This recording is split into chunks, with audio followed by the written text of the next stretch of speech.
pulled out a metal syringe and let countless nanobots drip down through the tube onto my face. The robots crawled in through my eyes. They would scan my entire body and be expelled through urine within 24 hours, delivering the results. While waiting for the results, I headed to the work area and complained to a coworker about how boring life had become. Every day was the same, just injecting nutrient solutions over and over. But we had no idea where those solutions actually ended up. Right in the middle of our conversation, a female coworker suddenly doubled over in unbearable pain. There wasn't a trace of suffering on her face. Instead, she looked overjoyed. She was about to give birth. That meant she'd soon be heading to Paradise Island. As everyone applauded, she was wheeled off to the delivery room by the medical staff. I took advantage of the commotion to unplug a computer chip and called the tech department, lying that my computer had malfunctioned and needed to be taken to maintenance. My supervisor happened to be tied up with something, so he handed me the key and told me to go find the engineer myself. I went to the maintenance department alone and found my buddy Jack. Like usual, I used the excuse to slack off and have a drink with him. Every time we drank, I wondered where he got the alcohol. But whenever I asked, Jack dodged the question and warned me not to dig around or tell anyone about our drinking sessions. Then he hurried off.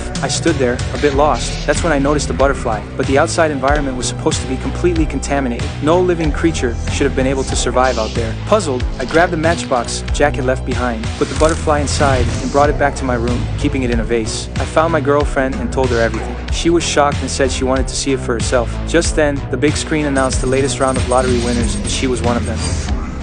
The news left me feeling both happy and hollow. All I could do was force a smile and congratulate her on achieving her dream. That night, I couldn't shake a bad feeling. I lay awake staring at the butterfly trapped in the vase. When the coast was clear, I used the key I'd gotten earlier and snuck back to where I'd found the butterfly. I set it free and followed close behind, determined to find out where it had come from. I lifted the floor panel above me and discovered an entire level I'd never seen before. To uncover its secrets, I grabbed the caretaker's uniform to cover my conspicuous white suit and started exploring. I stumbled into the maternity ward where women were giving birth. I saw my coworker. She'd already delivered her baby. I was genuinely happy for her, but that feeling didn't last long. A nurse strapped her feet down tightly and flashed her a creepy smile. Another doctor quickly injected a massive dose of poison into her IV. After a violent seizure, the woman had made it to Paradise Island. I couldn't believe my eyes. Then the nurse carried the baby into another room. I was stunned to see a woman inside who looked exactly like my coworker. Meanwhile, the guy who'd won the lottery earlier was strapped to an operating table. Doctors were preparing to harvest his organs. He suddenly woke from sedation and, being a big, strong guy,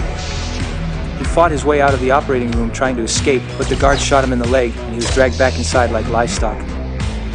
I hid nearby, too terrified to even breathe. A guard still spotted me, but thanks to the caretaker's uniform, I didn't blow my cover. I barely escaped. I couldn't waste a second. I had to tell my girlfriend what was really going on. What I didn't know was that the administrators had already learned about the surgical incident. While reviewing the security footage, they spotted my ID bracelet, immediately issued an order to arrest. I found my girlfriend and grabbed her hand without a word, pulling her along as we ran. When we reached a safe spot, I told her everything I'd seen and heard, but she couldn't accept it. She finally won the lottery and was about to go to Paradise Island. How could